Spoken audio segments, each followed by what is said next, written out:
భూమి తీసుకునేటప్పుడు నేను నా ఫ్రెండ్ని తీసుకొని వస్తా, నా ఫ్రెండ్స్తో పాటు వస్తా అని చెప్తుంటారు. నేను ఒకటే చెప్తున్నా, మీరు భూమికైనా భార్య సెలెక్షన్కైనా ఖచ్చితంగా అది మీ ఓన్ సెలెక్షన్ అయితే మాత్రమే హ్యాపీగా ఉంటుంది. చాలా మందికి తెలుసో తెలియకనో ఫ్రెండ్నో బంధువునో ఇంకొకరినో తీసుకొని వస్తారు.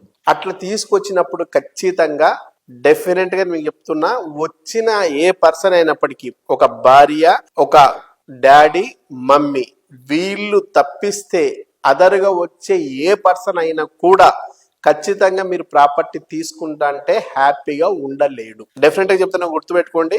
మీకు సంబంధించిన ఈ ఫ్యామిలీ మెంబర్స్, ఈ ముగ్గురు ఎవరైతే ఉన్నారో వీళ్ళకి తప్ప ఇంకా ఎవరు వచ్చినా కూడా మీరు ప్రాపర్టీ తీసుకుంటా అంటే వాళ్ళు హ్యాపీగా ఉండలేరు. ఇది మానవ నైజం.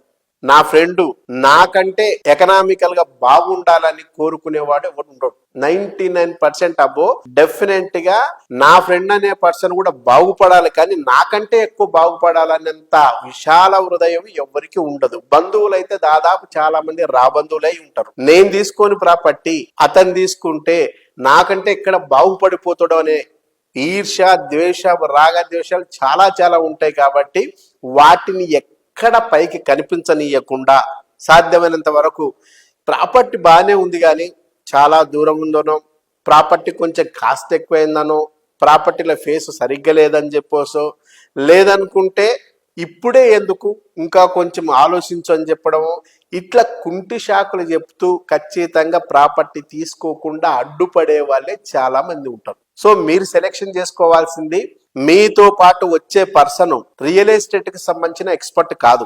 మీతో పాటు వచ్చే పర్సన్ ఎవరైతే ఉన్నారో ఆయన ఏదో ఉద్యోగం చేసుకునే పర్సన్, లేదా సెల్ఫ్ ఎంప్లాయీ పర్సన్, లేదా మామూలు డ్రైవింగ్ చేసే పర్సన్, ఇంకో పర్సన్ అయి ఉంటాడు. అంటే ఆయన వచ్చిన పర్సన్ ఖచ్చితంగా రియల్ ఎస్టేట్ కి సంబంధించిన పర్సన్ కాదు. కాబట్టి ఆ రంగంలో వస్తున్న మార్పులేంటి, చేర్పులేంటి, కొత్తదనం ఏంటి, దానివల్ల లాభాలేంటి, నష్టాలేంటి చెప్పగలిగేంత స్థితి, నాలెడ్జ్ ఆయనకు ఉండదు. ఖచ్చితంగా నేను ఆయనకు సంబంధించిన ఫీల్డ్ లో ఆయన హీరో అయి ఉండొచ్చు, కానీ రియల్ ఎస్టేట్ లో మాత్రం అతను ఖచ్చితంగా జీరో మాత్రమే. నీకెంత తెలుసో ఆయనకు కూడా అంతే తెలుసు. తెలిసిన పర్సన్స్ తో మనం ఏదన్నా ఒక సలహా సూచనను అడిగితే అతను కన్ఫ్యూజ్ చేసే అవకాశమే ఎక్కువ ఉంటుంది తప్ప నీకు క్లారిటీ ఇచ్చి నువ్వు ప్లాట్ తీసుకో, నీ కూతురు చదువుకో, లేకుంటే బాబు మ్యారేజ్కో, లేదా నీ భవిష్యత్తుకో ఉపయోగపడుతుందని సానుకూలంగా చెప్పేవాళ్ళు 99% ఉండరు.